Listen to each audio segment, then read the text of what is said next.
Bismillahirrahmanirrahim. Alhamdulillah. Alhamdulillah al-awwal qabla al-insya'i wal-ihya' wal-akhir ba'da fana'i al-ashya' al-'alim alladhi la yansa man dhakara wa la yanqutu man shakara wa la yakhibu man da'ah wa la yaqta'u raja'a man rajah. Allahumma salli ala sayyidina Muhammad wa ala ali sayyidina Muhammad. Allahumma shalli ala Muhammad wa ala Hadirat al-muhtaramin, kaum muslimin muslimat dan juga hadirin baik yang hadir secara offline maupun online. Wa nakhussu min bainihim Ustaz Al-Fadil pembina daripada Darul Quran Indonesia, Ustaz Abdul Wahid yang ada di tengah-tengah kita, beserta seluruh jajaran pimpinan pengurus Darul Quran Indonesia. Dan juga semuanya bapak-bapak, ibu-ibu, adik-adik, assalamualaikum warahmatullahi wabarakatuh.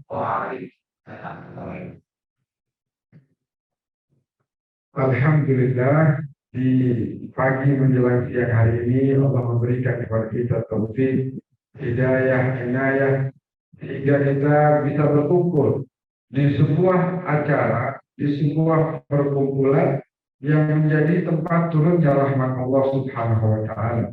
Para malaikat menyatakan bahwa kami melihat rumah di dunia itu paling bercahaya, bukan yang paling besar rumahnya, bukan yang paling mewah perabotannya, bukan yang paling banyak kendaraannya, tapi rumah yang di situ paling banyak dibacakan kitab Allah Al-Quranul Karim.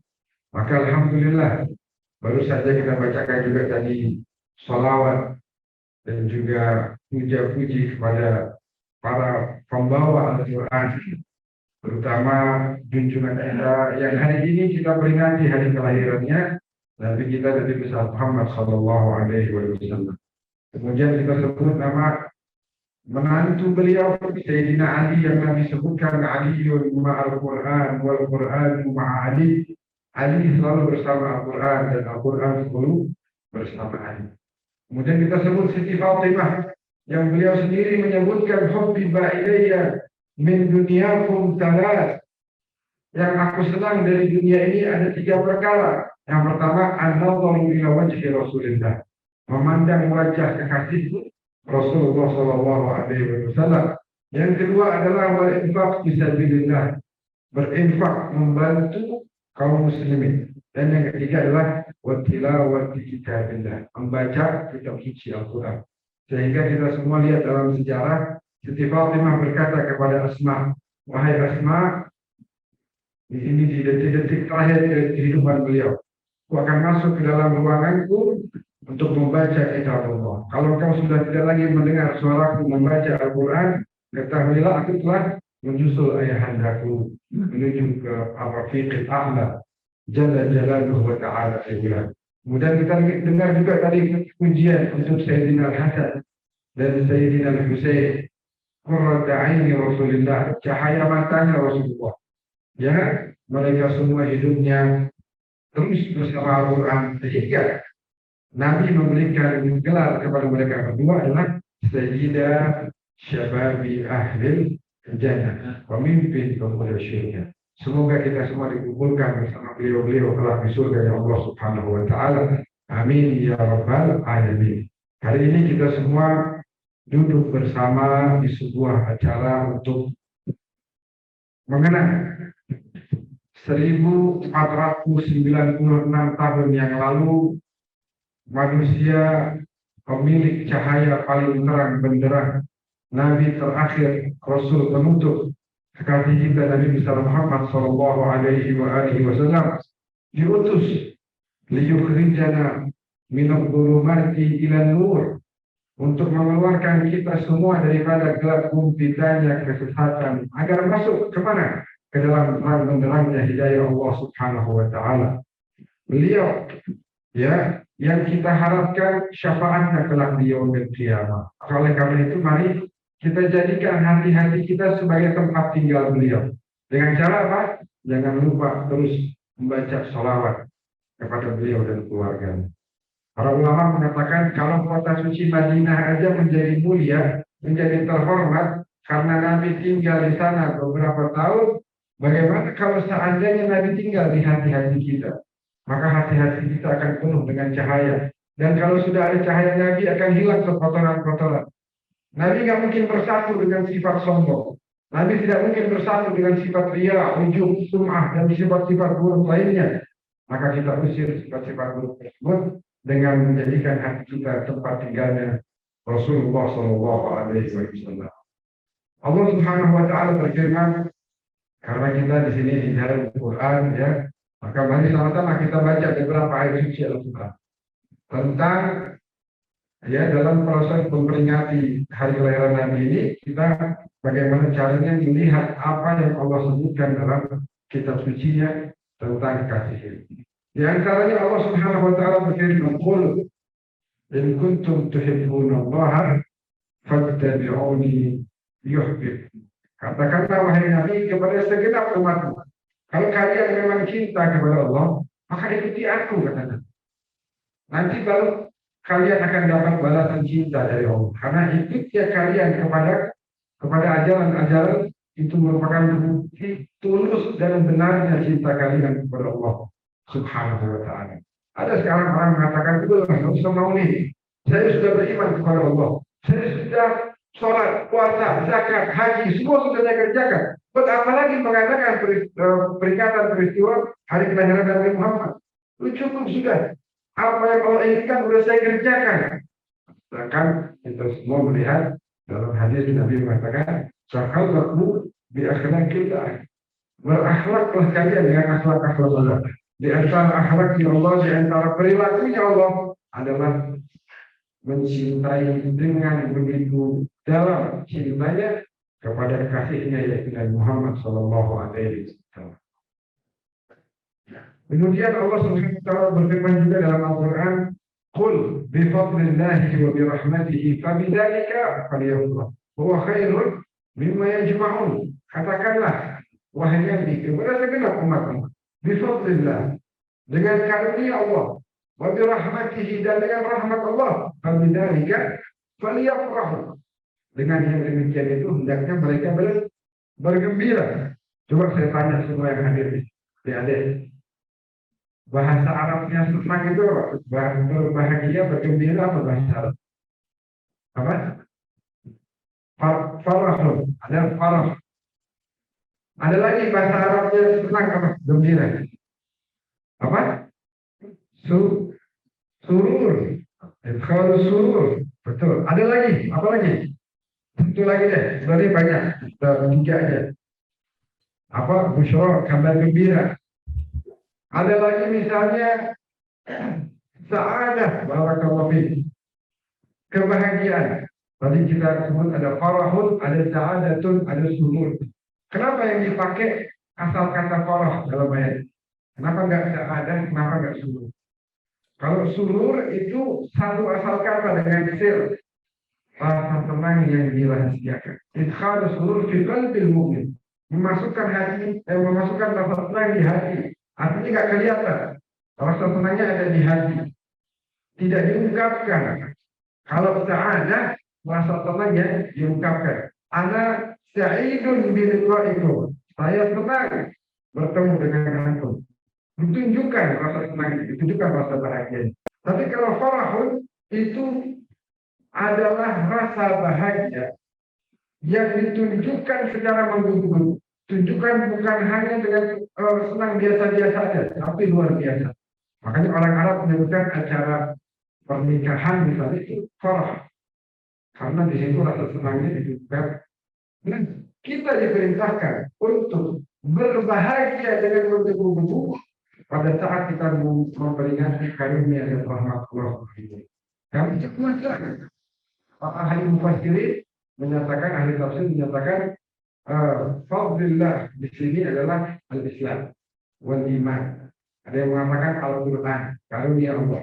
Ada wa bi rahmatihi, rahmatnya Allah. Dalam ayat yang lain kita dengar, wa ma arsalnaka illa rahmatan lil alamin. Tidak kami utus engkau wahai Nabi melainkan sebagai bentuk rahmat, kasih sayang Allah bagi siapa? Bukan hanya bagi manusia. tapi bagi seluruh alam semesta. Sebagaimana beliau juga menyebutkan, innama ana rahmatul muhdad, sesungguhnya aku ini adalah rahmat Allah yang dihadiahkan kepada kalian. Maka oleh karena itu kita sama-sama di sini bergembira, bersenang-senang dengan apa?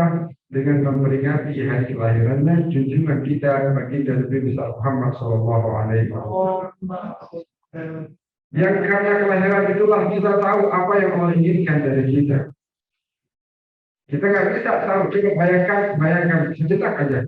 Kalau Rasulullah nggak lahir, Rasulullah nggak ada, kira-kira gimana kita bisa tahu apa yang menjadi keinginan Allah? Kita bisa tahu salat, puasa, zakat, haji, berbuat baik, meninggalkan yang buruk, berakhlak yang mulia. Semua ini yang mengajarkan adalah siapa? Beliau Rasulullah Sallallahu Alaihi Wasallam. Adabani Rabbi fa ahsana ta'dib. Bagaimana beliau langsung mendapatkan hal itu semua dari Allah Subhanahu Wa Taala. Nah, hadirin yang dimuliakan oleh Allah, oleh karena itu Nabi hidup penuh perjuangan. Kalau kita lihat bagaimana Rasulullah dalam menjalani misi dakwahnya ini, apakah mudah? Apakah lancar-lancar saja? Ternyata tidak. Hinaan, cacian, makian, lemparan batu, bahkan ancaman pembunuhan, semua beliau alami. Tapi apakah kemudian beliau mundur? Tidak. Beliau tidak pernah menjadi mundur, terus maju menyebarkan misi dakwah yang diembankan oleh Allah Subhanahu Wa Taala. Di antaranya kita semua mendengar bagaimana sejarah mulia beliau ini. Kenapa saya bahas ini? Karena sekarang ini kita tanya banyak anak-anak ini, anak-anak generasi sekarang, ditanya misalnya, nah, coba ceritakan dong seperti apa sejarah Nabi. Coba nak sebutkan bagaimana kisah-kisah sayang Nabi kepada kita umatnya. Nah, coba perang demi perang apa saja yang beliau lakukan demi memperjuangkan Islam. Nah, coba ceritakan. Banyak kita lihat rata-rata akan sulit untuk menyampaikan yang demikian terus. Tapi anak sekarang ditanya tentang dola yang palsu, pemain bola lah, artis lah, rata-rata bisa menjawab, oh anak kita si ini, kemarin main film ini, kemarin main tanding lawan si ini, bisa. Nah itu musibah. Padahal mereka semua itu yang idola-idola palsu, nggak pernah perhatian sama kita. Nggak pernah kirim beras ke rumah kita, nggak pernah kirim duit ke rekening kita. Tapi pagi, siang, sore, malam terus-menerus memperhatikan kita. Siapa yang memintakan maaf dan ampunan kepada Allah sebelum kita dilahirkan untuk dosa-dosa kita? Hanya pagi, siang, sore, malam. Allah maghfir li ummati ma taqaddama min dhanbihim wa ma ta'akhkhara wa ma a'lana wa ma asarra. Dan doa-doa lainnya. Bahkan pernah sekali waktu Nabi pada malam hari pulang dalam keadaan kakinya melepuh. Kenapa? Berjalan di atas panasnya pada pasir. Lalu sampai rumah, apakah beliau mengistirahatkan kakinya? Tidak. Langsung gitu sampai rumah, karena beliau lihat tadi di luar sana ada umat yang berbuat salah, berbuat dosa, berbuat maksiat. Segera beliau langsung berdiri di hari malam. Allah maafkan si fulan. Tadi dia buat salah, dia maafkan dia. Ya Allah, tadi si fulan di rumahnya si fulan dia berbuat dosa, maafkan dia. Ya, ini mereka masih saya hidup aja untuk berbuat dosa. Gimana kalau kita? Lalu gimana nanti generasi selanjutnya dan seterusnya? Maafkan kesalahan mereka semua ya Allah. Sampai diceritakan berjam-jam beliau berdiri sehingga kaki yang melepuh tadi mengeluarkan darah dan darah. Segera melihat pemandangan yang menyedihkan kepada umat jalan-jalan ini, lalu memerintahkan Jibril turun, datangi kekasihku, katakan kepadanya, Taha ma anzalna 'alaika al-Qur'ana litashqa. Wahai Taha, kekasih Allah, tidak Allah turunkan Al-Quran kepadamu ini untuk membebanimu, tidak. Hawan 'ala nafsik, cukup sudah, berlemah lembutlah pada dirimu sendiri. Tidakkah kau lihat kakimu berlumuran darah? Lah, Tidak, wahai. Kamu mengharap aku berhenti berdoa untuk umatku? Tidak. Aku nggak akan berhenti sebelum Allah menjamin ampunan bagi umatku. Sallallahu alaihi wasallam. Ini Nabi merebutnya luar biasa. Sayangnya lebih dari sayangnya diri kita. Kita aja nggak pernah berjam-jam doa untuk minta ampunan untuk diri sendiri. Ini Nabi tiap habis sholat doa kaki. Beliau sayang luar biasa. Namun ada satu hal yang kalau kita tidak perhatikan hal tersebut, Nabi nanti yang akan ngadu kepada kita.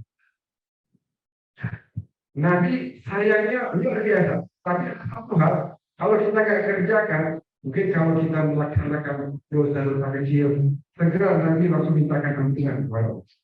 Segera Nabi langsung memberikan syafaat kepada kita. Tapi ada satu yang kalau kita tidak perhatikan hal tersebut, maka Nabi yang akan ngadu kepada Allah, ya Allah, mula disebut nama itu bisa. Yang mengatakan, kalau dalam Al-Quran ya Rabbi, inna qawmi takhadu hadzal Qur'ana mahjura.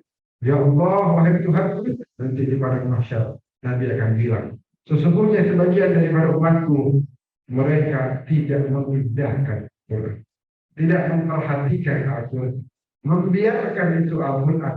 Padahal perang ini perang aku jalani dengan memuliakan dan mengagungkan serta memperjuangkan Al-Quran. Keluarga pun berguguran. Sepupuku Ubaidah jatuh gugur di perang Badar. Pamanku Hamzah jatuh gugur di perang Uhud. Sepupuku Ja'far bin Abi Thalib jatuh gugur di perang Mu'tah. Keluargaku, cucu-cucuku semuanya berguguran demi mengagungkan Al-Quran ini. Para sahabatku dari kalangan Muhajirin maupun Ansar, mereka dari perang memperjuangkan ini Al-Quran. Seperti ini hebatnya perjuangan kami. Mereka umatku tidak memuliakan dan tidak menghargai. Siapa mereka wahai Rasulullah? Mereka adalah ulama. Disebutkan nama orang-orang yang mengabaikan Allah, yang tidak memperhatikan Allah, yang tidak membaca, tidak mengkaji, tidak mengenalkan. Mereka ini akan diajukan oleh Nabi kepada Allah Subhanahu wa Ta'ala. Kita berharap jangan sampai nama kita termasuk orang yang diajukan.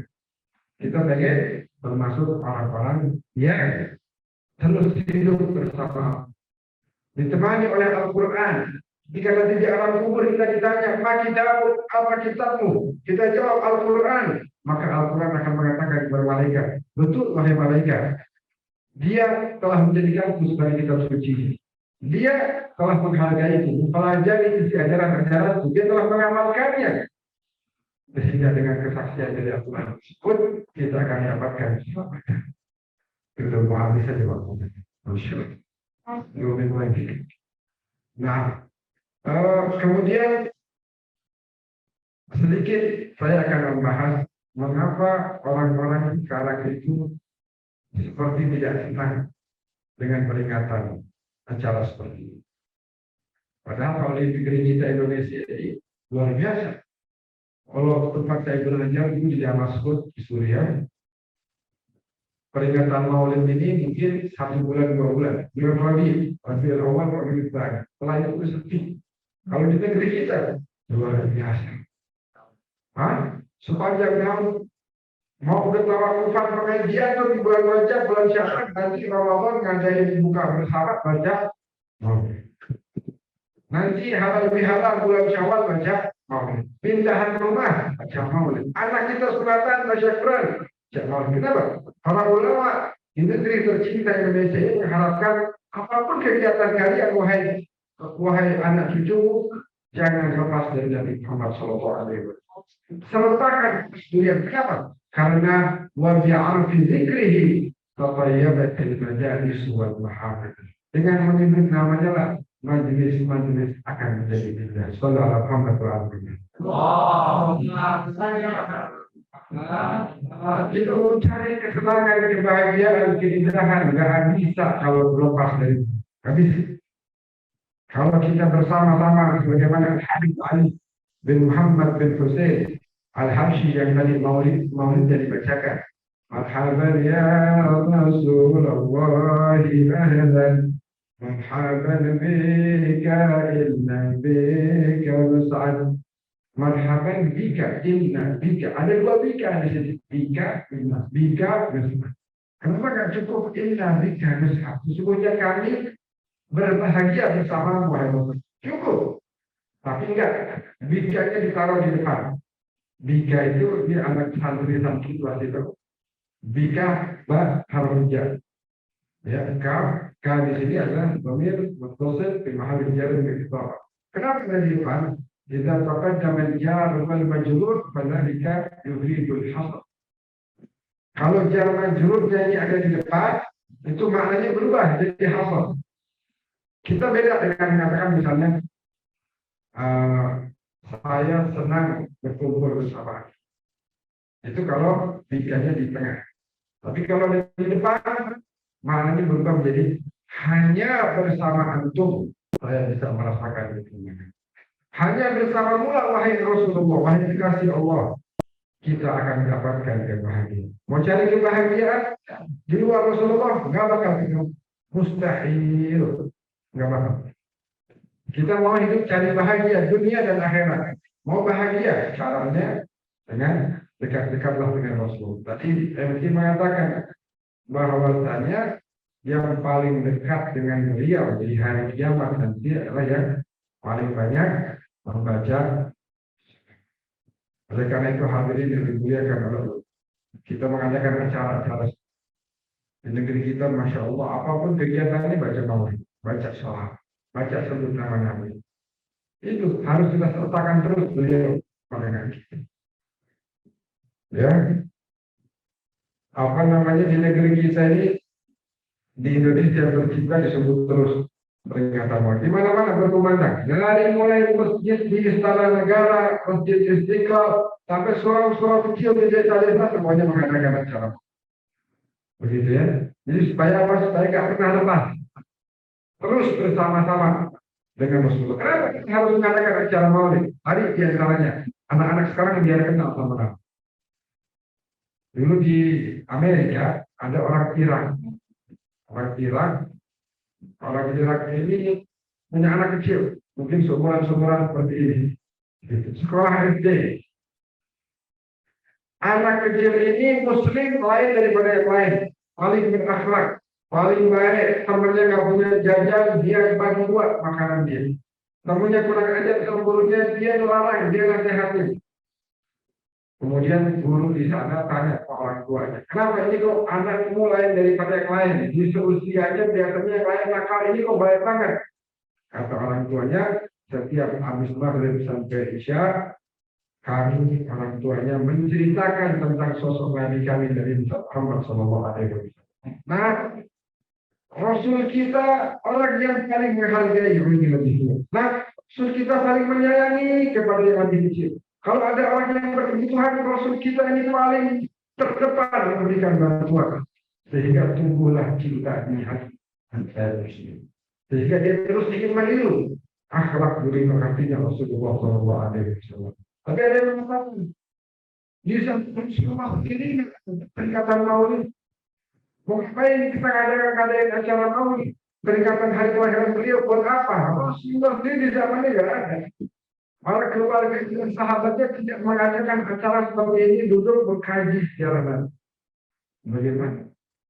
Bagaimana mereka ingin mengadakan hal tersebut, sedangkan di hadapan mereka pagi dan malam terus terpanjang dan terlihat wajah Rasul.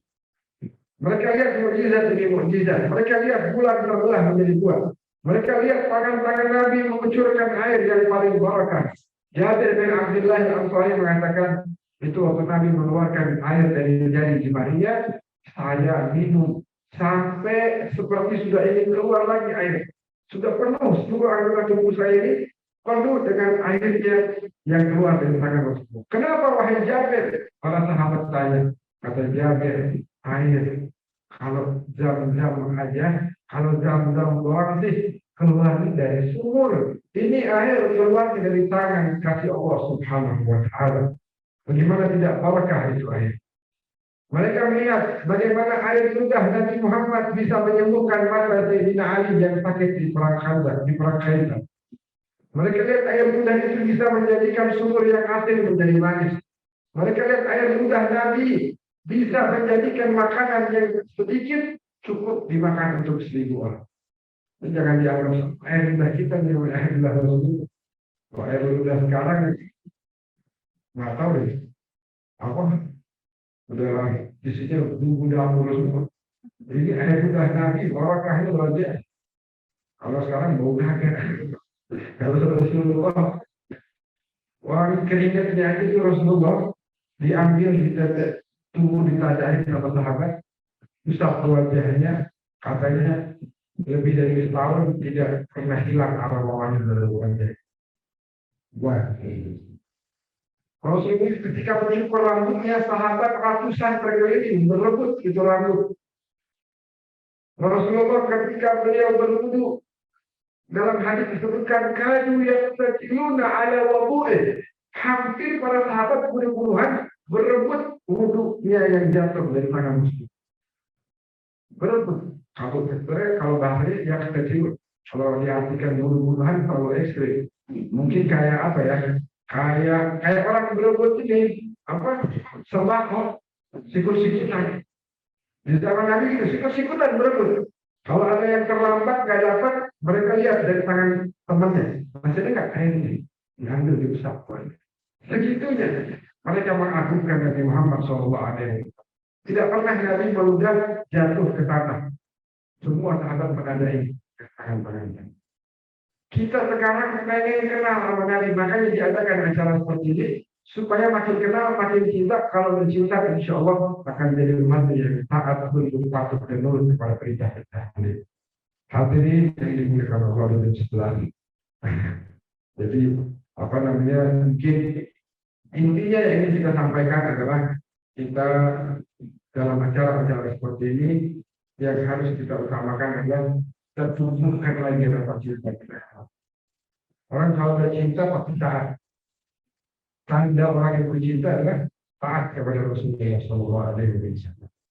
Maka dengan acara seperti ini kita mengharap nanti selesai acara bulan Ramadan nanti semangat mengkaji Al-Qurannya lebih cukup lagi. Amin.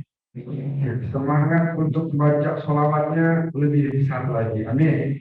Semangat untuk menjalankan sholat di awal waktunya lebih besar lagi. Amin. Maka saya tutup dengan sama-sama. Ayo kita baca sholawat. Kita seperti hadir di kota suci Madinah Al-Munawwarah. Mudah-mudahan membaca sholawat yang paling ikhlas, paling khusyuk, paling cepat di Nabi bisa diarah ke Madinah Al-Munawwarah. Bisa ibadah haji ke tanah suci Makkah Al-Mukarramah. Amin, amin, ya Rabbal.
ذكره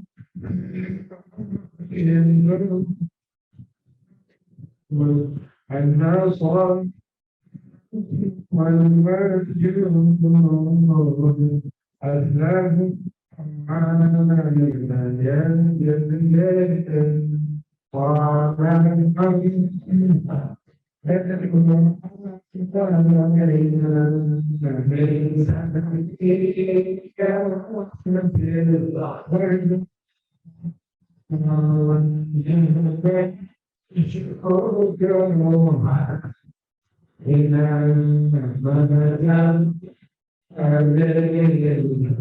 terakhir الحسن الضرام الحزن للنبي قرة العين نورهم كالكوكب جدهم صلى عليه طالما بارك